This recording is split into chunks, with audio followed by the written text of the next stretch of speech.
welcome to Munich. This week I left Ladybug at home for a well-earned rest and flew off for a weekend trip to Munich with my eldest Kai and my youngest Mize. We arrived into Terminal 1 and followed the green S signs for the S-Bahn, which takes you direct into the city centre. Getting a ticket was pretty simple. Pass the queues upstairs and go directly to the machines next to the track. If you're going straight to your hotel, just book a single ticket. It was $14.30 for adults and only $1.90 for Mize. If you want to use transport for the day, get a day ticket, and you can pay by card or by cash or via the NVG app. We caught the S1 train to München Hauptbahnhof, which is Munich's central station. It was quite late at this point, so wasn't that busy, and took around 50 minutes. A 10-minute walk brought us to Schwan Locke, which is located not far from the Oktoberfest site. We checked in and headed straight for our rooms. Kai had a city studio and Mize and me had a lock studio. Both had balconies and we were only a few rooms away from each other. The rooms were perfect and had everything we needed, and it was in a fantastic central location.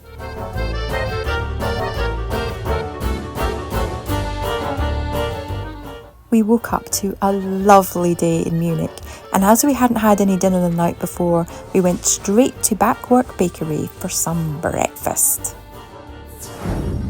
You can't come to Munich and not try a pretzel, and this one's got cream cheese in it. Actually, I can't eat it, but might as well eat it later. It was then time to make our way to a Third Reich walking tour with Radius Tours. Sam, our guide, had an unbelievable knowledge and passion for Munich. Our first stop was at the Königsplatz, which was used as a square for the Nazi Party's mass rallies. There was also a spot where books were burnt, now marked by a memorial of all the blacklisted authors. We saw the site of the former Gestapo building where members of the White Rose were interrogated. Next was the Eternal Flame Memorial, which commemorates all people who were persecuted and killed by the Nazis because of the colour of their skin, religion, political views, sexual orientation or disability.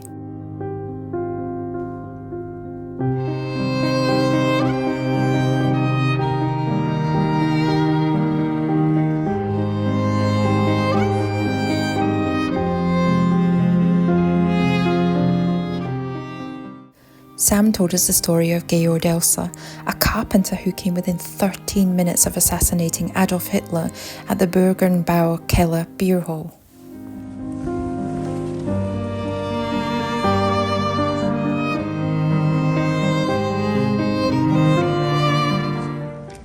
We then made our way through the stunning old town to the Marienplatz, passing the very famous Hofbräuhaus.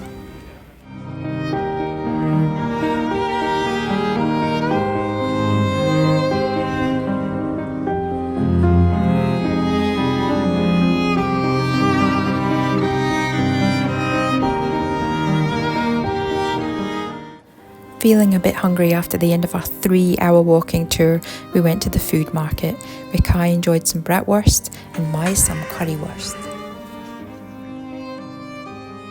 I can't find anything to eat. It's all meat. It's water for my lunch. We then went to the Palace of Justice to see the preserved court where the White Rose were famously condemned to death, but sadly it was closed. History in Munich, just for World War II, is astounding. I reckon that you could be here for 2 weeks and still not get to see everything. Next was a walk to the Haus der Kunst, the art house which Hitler had built with swastikas everywhere to house the artists he didn't label as degenerate. So what if I was to tell you that you can come surfing in Munich?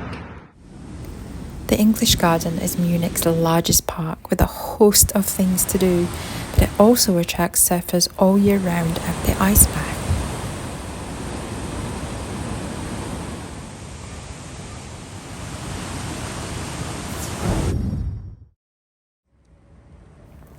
On day 2, we set off for a train to Dachau, again using the ticket machine in the central station. But unlike me, just make sure that you go to the right ticket machine.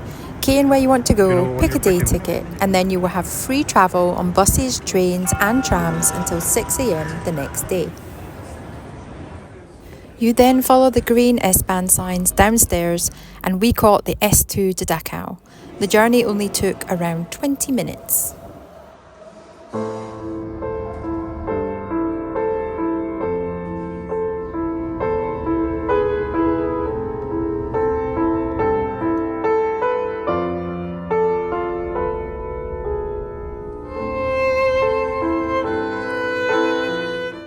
At Dachau station, follow the exit signs to the concentration camp memorial site and outside to the bus station where you catch the 726 straight to Dachau. It's a pleasant 10-minute journey and you are dropped right outside the camp.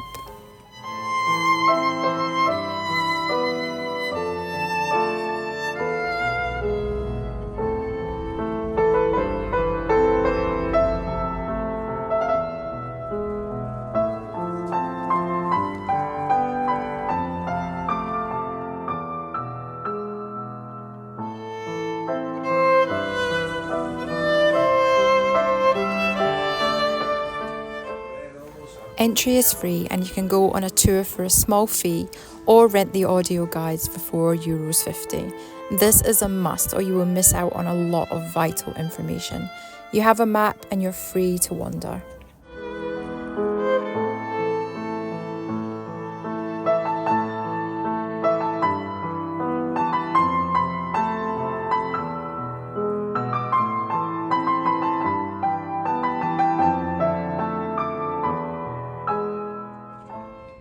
Dachau was the first of the Nazi concentration camps built in Germany and was constructed in March 1933. Over its 12-year existence, more than 200,000 people from all over Europe were incarcerated here. 41,500 of these prisoners were murdered.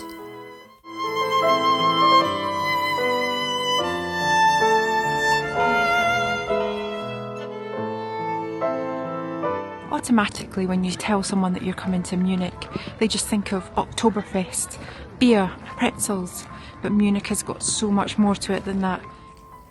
Whilst there was no evidence of the crematorium ever being used as gas chambers, it was still very chilling to walk through, along with seeing the headstone for the ashes of the unknown found there. A tip to keep in mind is to save the museum to last, as it's quite vast, with endless rooms filled with information. The last part of the camp to see is the prison. It was very cold and eerie and had row after row of cells, many used for torture. Saturday afternoon, what better thing to do in Munich than to go to the world's most famous beer garden.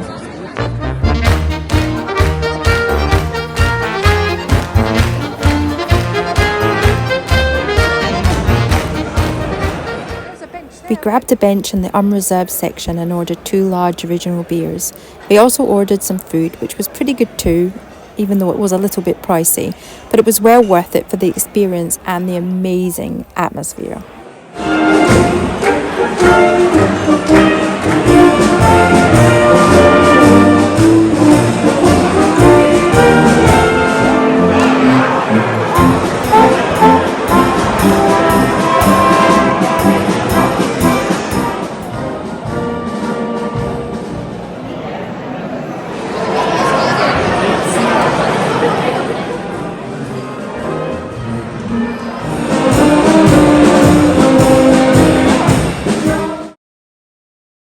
We have 5 minutes to make it to the glockenspiel in the Marienplatz.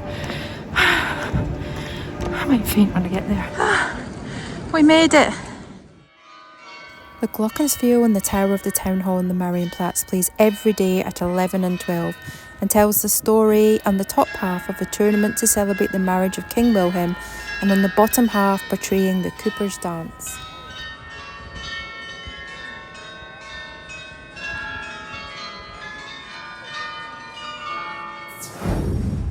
Thanks for watching and coming on this Munich adventure with us. There are many more trips planned, so don't miss out. Hit subscribe and we'll see you again soon. Bye bye.